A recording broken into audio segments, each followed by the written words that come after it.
Thank you very much for joining. This is our first ever Lock Up Live podcast, so we really appreciate your support with this. So yeah, hopefully it'll be the start of many more. But shall we bring them out? Shall we? Right. Two very special guests. Two very special guests. We're introduced, two very special guests that will play a huge part of Money in the Bank on Sunday night.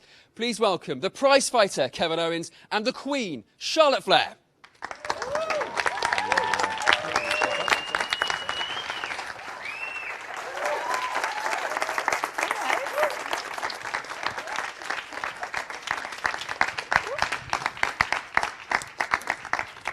Like, where we go?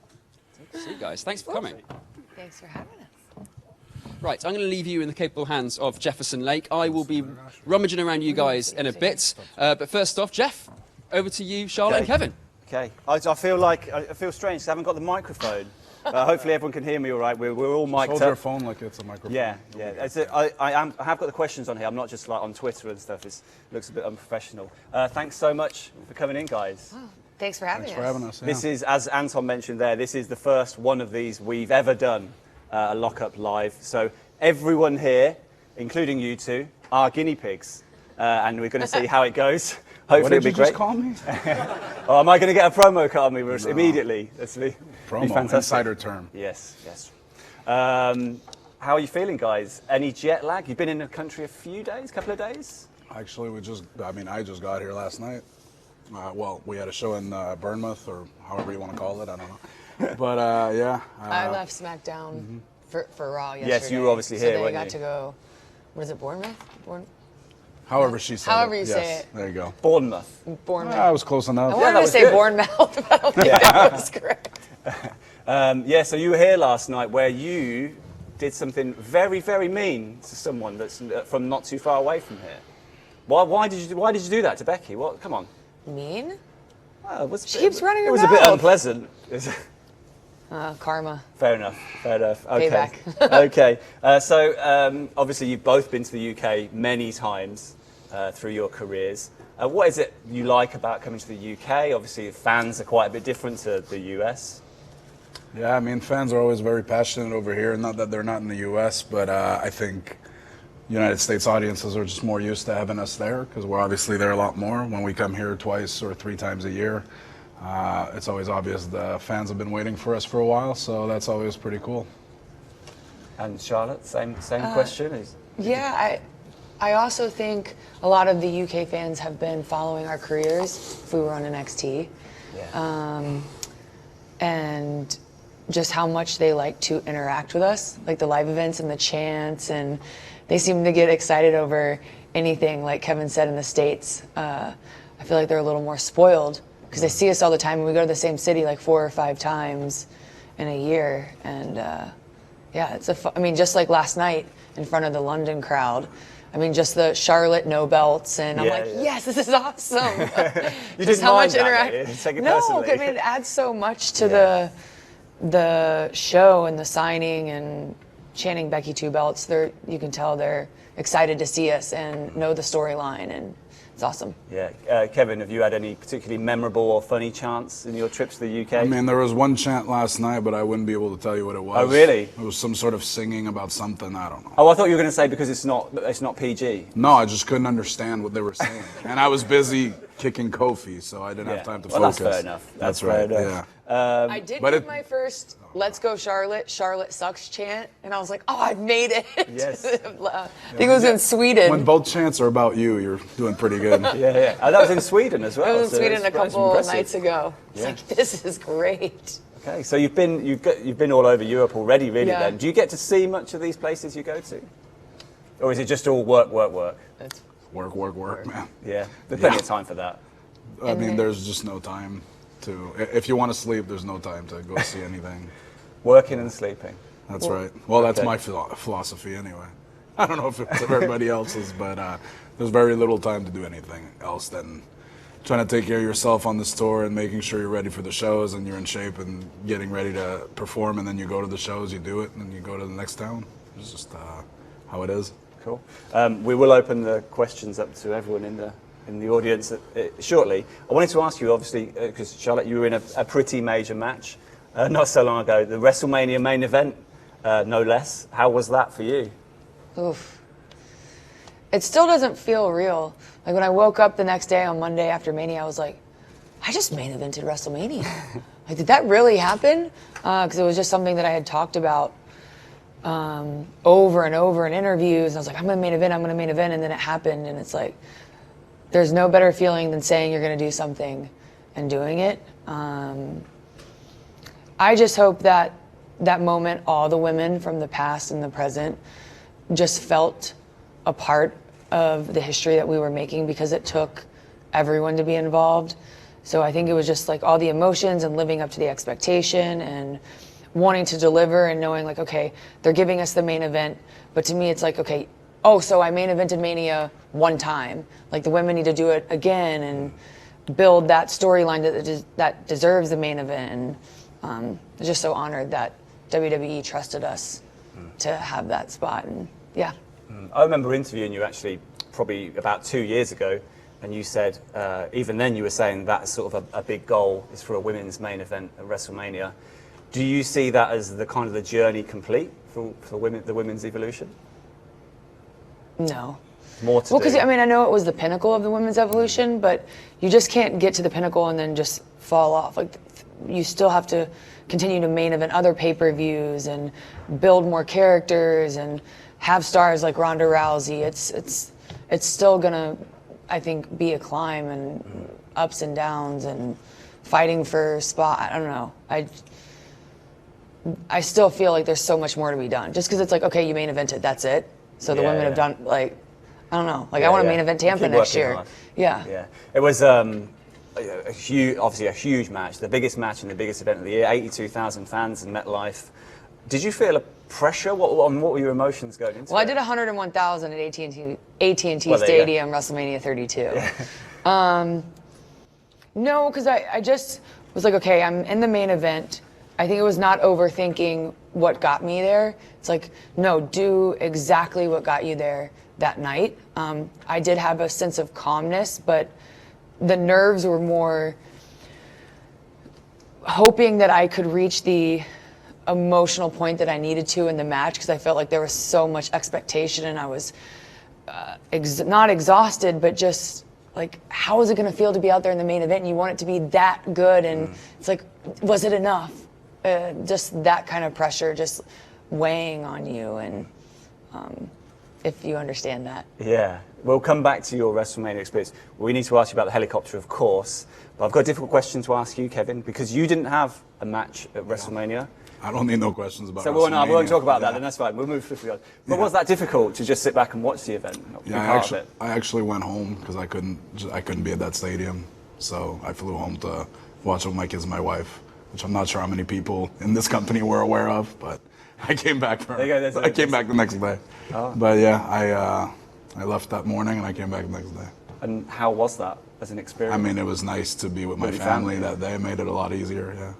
But it was, I mean, if you're in this company and you're not on WrestleMania and you don't take it hard, you should probably go do something else with your life. So I don't think anybody can fault me for that. Yeah. As a sort of a general rule, people who aren't involved in matches will go in the Battle Royal at WrestleMania. Was there ever any conversations about you doing that?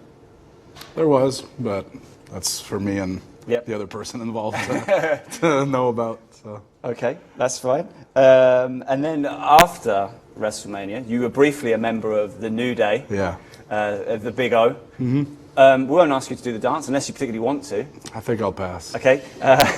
But how did you find that? It's sort of a bit of fun, really? A good laugh? Yeah, it was a lot of fun. Yeah, it was something different that, people aren't used to seeing me do, and I'm not used to doing, but I definitely had fun with it. And it's just like, it's completely different. It's completely different than what I've been doing for years. So just that in itself, doing something that's a change, is interesting and fun just on its own, because just getting out of the routine and what you're always used to doing is just kind of cool. And you got to eat a lot of pancakes as well, of course. Actually, that part I hated. Yeah, not a pancakes fan. I've never before that segment where I ate pancakes backstage. I literally had never had a pancake in my life, and people didn't believe that, but it's true. And considering the pancakes they made me eat were cold and dry, I don't think I'll ever go back. It wasn't a good pancake experience. It was not for the you. good, not a good way to start my relationship with pancakes. No. Okay. Yeah. Won't be going back to pancakes then. Yeah, no, I don't think so. So, Charlotte, you arrived at WrestleMania in a helicopter. Now, we spoke about this briefly. That wasn't actually a demand of yours. Just to put that out there. Is that confirm or deny? It was. I think it's funny that you would even think that. Vince, yes, I'd like to show up to Mania in a helicopter, but I'm sure he would have done it if you demanded it. oh yeah. No, I think the idea was to go with the Golden Girl, the favorite. How can we make? Of course, Charlotte would show up in a helicopter. I don't know if they were thinking of my dad's entrance. The Great or American not. Bash, 1985. Yeah. But I mean, when they told me, that's what I was thinking. Yeah. Yeah. Yeah. How did you feel it compared? And let's do it. Let's ask you which one you preferred, because your WrestleMania entrance last year, a lot of people said it's the best entrance of the night. Which one did you feel you liked more? I didn't know how we were going to top last year. So when they told me the helicopter this year, I was like, oh my gosh. I don't know. They're just both so different. And I feel like I was in different places in my career in both. So I don't know. Last year was super special. This year was even different. I don't know. I like them both equally. Yeah, that's a good answer. Diplomatic answer. I like it. Well, no, actually, I think my Orlando WrestleMania in the four-way, when they brought me back to tell me about all the pyro, and they said that it was like triple what my dad had when he retired against Shawn, and I was like, all right. So I think to me that was like a bigger deal than the throne and the helicopter, because I was like, Dad, did you see all that pyro? Yeah, that was 3 times what you Three got. times what you got. How did he take that? Was He was aware just of it? laughing. Yeah. I'm glad you mentioned your father, because obviously, I guess a lot of interviews with you, people will talk about Rick. Did you ever go to him for advice about the WrestleMania main event? You know, he's been in some enormous matches in his He's never career. main evented Mania. Of course he has not, yeah. I rubbed that in. Yeah. No, not just. He's more. He just reminds me every day, like, you did this to get there. This is all you, and reminding me that, and helping me with confidence, and praising me, and not, hey Dad, what should I do for this or this? I know what I'm doing now. I don't. Plus, it's more of like asking him, like, oh, I'm nervous about this, not like the match. What's the best piece of advice he's ever given you? Know who you are when you walk through the curtain, because the audience will either believe you or not. You have to believe in yourself, because he thinks that's like the most important moment. Like when you first see that character, you're like, okay, I know who that is. Nice. It's good advice for all of us, I think. Walking into work. I think that's the end of what I've got. So now it's over to you guys. Where is Anton? Anton is there. Anton's got a remote microphone, so he can go all around the room. We get questions from everyone. Some of you have already written down questions, so we will now attempt to find those people. Let's start with Riley. Where's Riley? Riley, right at the front, perfect. Right, I'm going to run in front of the cameraman. He's going to be angry with me. Let's get duck down. Riley, good to see you, mate. Right, do you want to read your question? Can you do that for us? Top one? Got it, mate. Why did you start WWE? Why did you just start wrestling? What made you get into WWE wrestling? As far as I'm concerned, I was 11 years old, and my dad got a tape of WrestleMania 11, and I watched it with him, and once the tape was over, I figured that's what I wanted to do with my life, and that was it. Just never changed my mind, and here I am. So that's about it. My little brother wanted to be a wrestler, so I wanted to do it with him and train with him. So he got me into it. Do you want to be a wrestler? Well, I was thinking about it. Sorry. Sorry. All right, You were thinking about it? Okay. I was thinking about it, and now I'm thinking about doing other stuff, but I'm not really sure. Okay. You can do it all. Keep your options open. I like it. You don't have to figure it out just yet. Yeah. Plenty of time. Don't worry. You wrote another question, didn't you, Riley? Because that must, why not? Do you want to read the second one? Who would your ultimate opponent be? Like, of anybody we could pick who we'd like to wrestle. So there's a lot of answers for that, but I guess if I could just pick one person, it would be Shawn Michaels, because he's the one I saw on WrestleMania 11 on that tape that made me decide that I was going to be a wrestler too. So I get asked this question all the time, and I don't know. I want to say, sometimes I want to say a male superstar. You could say that. That's fine. I guess now, maybe Sarah Amato, my coach that trained me at NXT when I first came in. Riley, who's your favourite then? Who would you like to get in a ring with? Probably Seth Rollins. Seth. Well, that's a fair answer, isn't it? Can we get a round of applause for Riley? Well done, mate. Right. Where is Annabelle? Annabelle? Oh, hey. It's fine. Earn my money, do my steps. Right.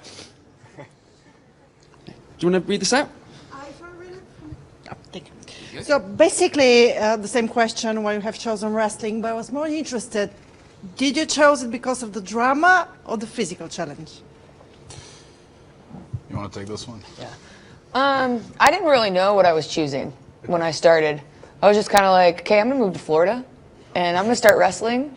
I had no idea, even though I think people assume because my dad's Ric Flair that I grew up in the business, knowing about the business, wanting to be in the business. But no, I grew up playing sports, played Division I volleyball in college, and when I was 27, I was like, I don't really know what I'm doing, and I wanted to help my little brother because he was going through a rough patch at the time. And then when I showed up, I just fell in love with the physical part of it. Like for the first 2 years, anytime I stepped in a ring or had to perform in front of like 10 people at FCW in Tampa before it became NXT, I would like shake. Like I was mortified of public speaking, scared of my own shadow. Like he could the performing part was very challenging. It was just like being physical, and I don't know, I loved that. And then I fell in love with all of it as I grew to learn the business and understand it and love it. But at first I was like, it was more just solely to be with my brother. I really can't tell you which part of it got me, you know what I mean? I just saw something that was unlike anything else I'd ever seen at that point when I was 11 years old, and I just, I guess when you're a kid and people ask you what you want to do when you grow up, there's all these like stereotypical answers like that kids will say, and I never had an answer for that. I remember like I was like different from other kids because we'd go to school and they would like make you do projects on what you're going to do when you grow up, and I never had an answer. And then when I saw wrestling, I was like, oh, that's what it is. I really can't tell you why. But now, or once I started training for it, I can tell you that I was equally, I enjoyed both parts equally, whether it was the physicality in the ring or the entertainment side of it, and just kind of letting I was pretty reserved, and I still am. Unless I'm in the ring, I'm not somebody who will make that much noise or somebody that anybody would ever really notice in a crowd. But when the bell rings and your music hits and stuff like that, just kind of changes you. So I think that's probably all in all, when you encompass every aspect of what we do, that's just what made me want to do this. Right, I think Hash has a question for Charlotte. Is that right, mate? Yeah. I can apply it to both. I mean, it was Charlotte's that actually made me think of the question, though. It's what are the similarities and differences between how you and your father approach being a superstar? And likewise for Kevin, obviously not your father, but similar, whoever trained you or coached you. I mean, what do you like that came out that you expected, but what are the differences that you didn't expect, that not only of your career, but your version of being a superstar? Well, it's such a different era. Like, he doesn't get social media. When I complain about social media, he's like, what are you talking about? What's trending or what's popular? I'll start with what's different. So my dad had a lot of fun on the road. That's one way to put it, isn't it? And that took me, not that I didn't know how to have fun, but I was just so stressed all the time and not like enjoy. I mean, I've enjoyed the journey, but like you can not be so tense with it and so nervous and just be confident in your work. And my dad had that since day one, so that was a different. But similarities, it's like I don't know. Everyone behind the scenes is kind of like family to me, and getting to know like props, makeup, the guy who's in the truck doing the hard camera that we look at, like getting to know every person in the business that makes this happen. It's not just us, whether it's your rep that's bringing you to media today. He taught me that those, you respect everyone because they're just as important. And, dress for the job you want. Oops. Oh, no, Kevin, no. It plays into my character. I assume who I am fully. As far as I'm concerned, my trainer was not somebody who, he didn't teach me anything. Like, I thought I was learning stuff that I would be able to apply to this career when I was training with him. The fact is I wasn't. He wasn't training me to be ready for this part of it. And I only found this out once I broke away from him and started doing my own way on the independent scene. I realized, like, oh man, I'm way out of my league here.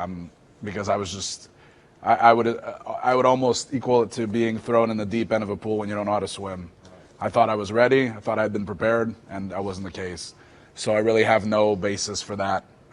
You know what I mean? I can't really answer that question in terms of how different I see things from him, because I think literally every single part of this I see differently from him, just because he never got me ready for any of this. What maybe surprised? Thank you.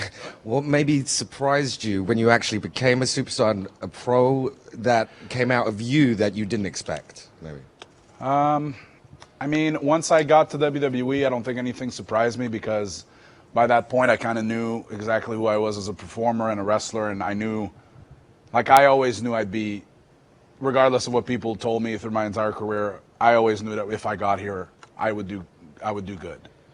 But like,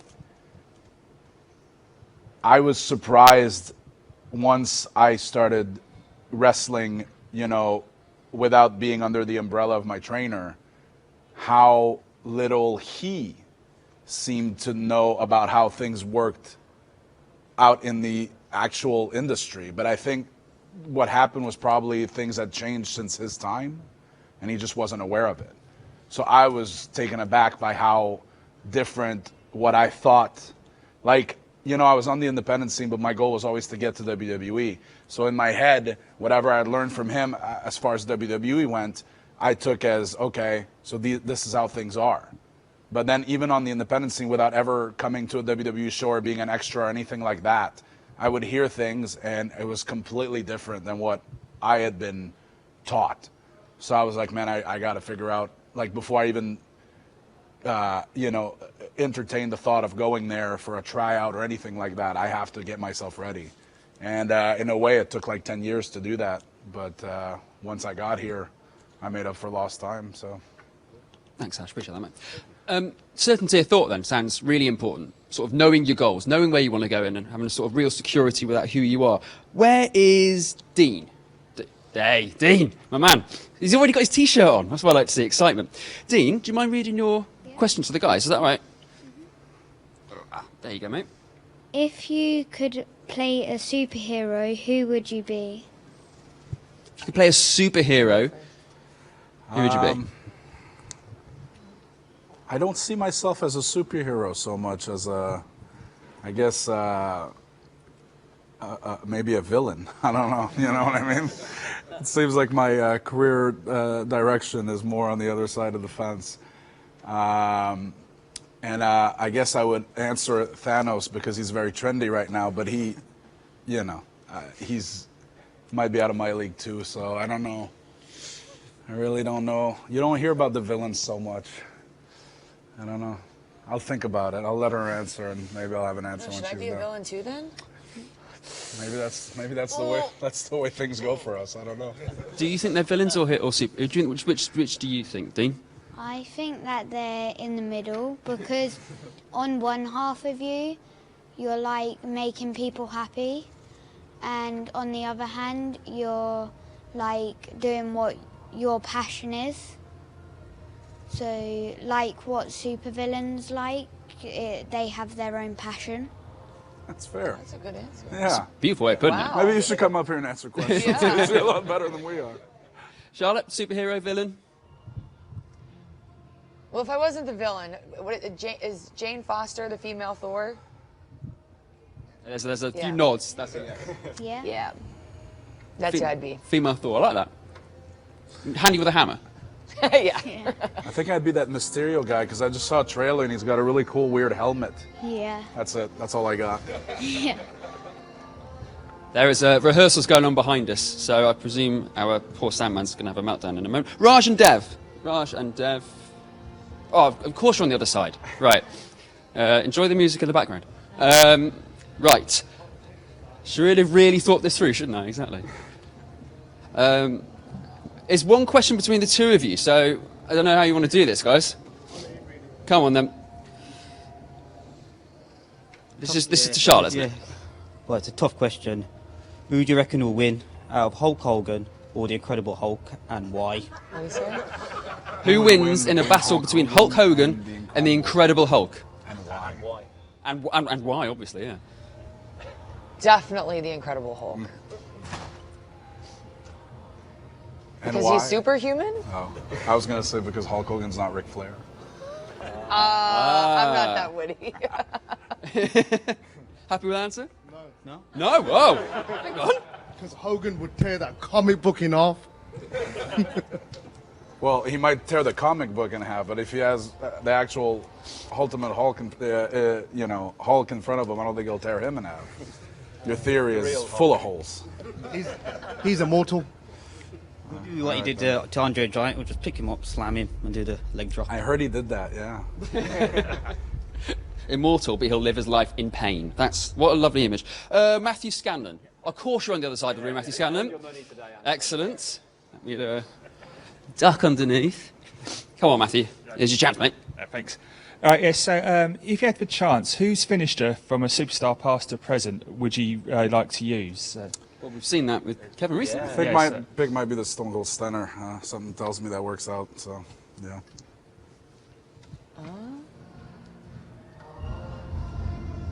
Ooh, there's a lot I of like thought. Paige's old submission. What was that, PTU? I don't know. No idea. Bull Nakano used to use it. I don't know the name of it. Mine's good. Is it not PTO, was it? Or the Page Page tap tap out. out, yeah. Yeah, so, yeah.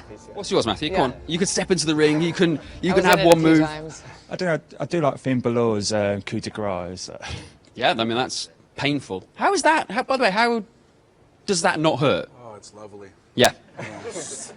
Great way to spend a Saturday, Sunday, Monday, Tuesday afternoon, whatever. Just two stomp marks on Very you. Yeah. nice, yeah. Lovely. This one's anonymous, but I kind of like it because it's, a little bit, well, it's... Oh, is it a bit edgy? It's a little bit edgy, Okay. so I can see why it's anonymous, but it's also Right. on trend. We recently saw Big E on Twitter admit certain feelings for Becky Lynch's mum. If you had to keep a WWE superstar away from your family, who would it be? Someone knows who wrote that in here. You don't have to stand up, don't worry. So, I probably would go to the other side, and it would be a lot easier to name which superstars I would allow near my family. Oh, okay, fair enough. Yeah, It's a shorter answer. but I'm going to keep those answers for myself as well. His answer. That's me telling you they're a nice audience and throwing a curveball like that. Pete, Hertfordshire Pete, where are you? Oh, you are a legend, Hertfordshire Pete. Excellent. Here you go, here's the mic. Where did you train? And when you were growing in your wrestling careers, who inspired you? I mean, obviously with Kevin, you've got the Stone Cold Stunner now, so I'm assuming he's someone. But who inspired you as you were growing in your movesets? You want to go first? Yeah. I only trained at FCW and NXT, and I'd say the group of girls that I came up with, the Four Horsewomen, their passion, their drive, they had already worked on the independent scene. I took little pieces from each of them to get better, and they lifted me up as we went. So Bayley, Sasha, and Becky. But I don't think I'd be here today if I didn't have that match with Natalya at NXT, because until that match, I'd only had a few matches on NXT, and I wasn't really sure what I was doing there, if I was in the right place, or if I had it. And she was like, just listen to me when we went out there. So those ladies. Oh, and then Sarah Mato. As far as I'm concerned, Shawn Michaels was the original inspiration for me to even become a wrestler, and then obviously Stone Cold Steve Austin was a huge influence on me as far as, he was my favorite wrestler of all time growing up. But once I started wrestling, I'd say guys like Pierre-Carl Ouellet, who was part of the Quebecers here at one time, and it was still going strong. Now he's in his 50s and he's having a career resurgence on the independent scene, which is pretty incredible to see. He's somebody who kind of took me under his wing once I broke away from that trainer, my original trainer, and kind of tried to show me the way and teach me how things really were.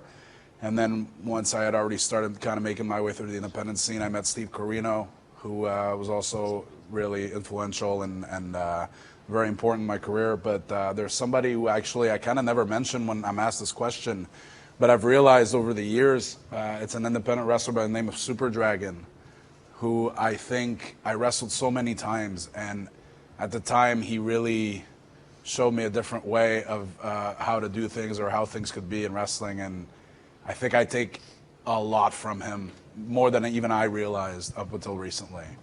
So all those guys, but there's so many answers to that question. Like once I got to NXT, Terry Taylor and Dusty Rhodes, who I had never met before until I got to that point, both became very, big influences on my career. So yeah, there's quite a few answers to that, but I guess those would be the main ones.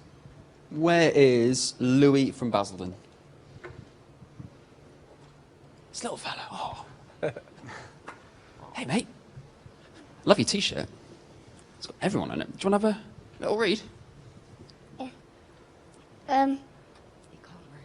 Nicole. So, do you want to ask what you've... What's your favourite wrestling move? What's your favourite wrestling move? I think that was to Kevin first, if that's all right. Yeah, the Stone Cold Stunner is mine. It's a great move, and now I'm using it, and hopefully I'm doing it justice. Figure 4. But I made it better with the figure 8. Well done, mate. Fantastic work. Right, I think we are starting to wrap. I think rehearsals are going to start. Oh, okay. A little bit behind us. Oh, so. okay, fine. I'm just going to jump quickly on the back of one of those questions there about 4 horsewomen.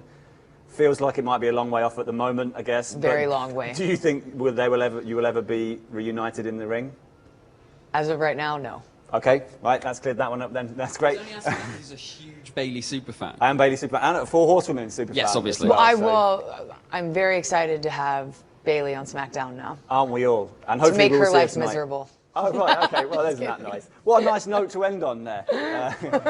Thank you, everyone, for all your questions. Hopefully, when we do one of these next time, if you haven't got a question in this time, you will be able to do it then. Thank you to our 2 guests, Charlotte Flair and Kevin Owens. Good luck for Money in the Bank, where you both got a title match. We didn't even get time to talk about that. So much other stuff to talk about. So yeah, thanks for your time. Good luck for SmackDown tonight. And if we can just get a round of applause for everyone. Thanks, guys.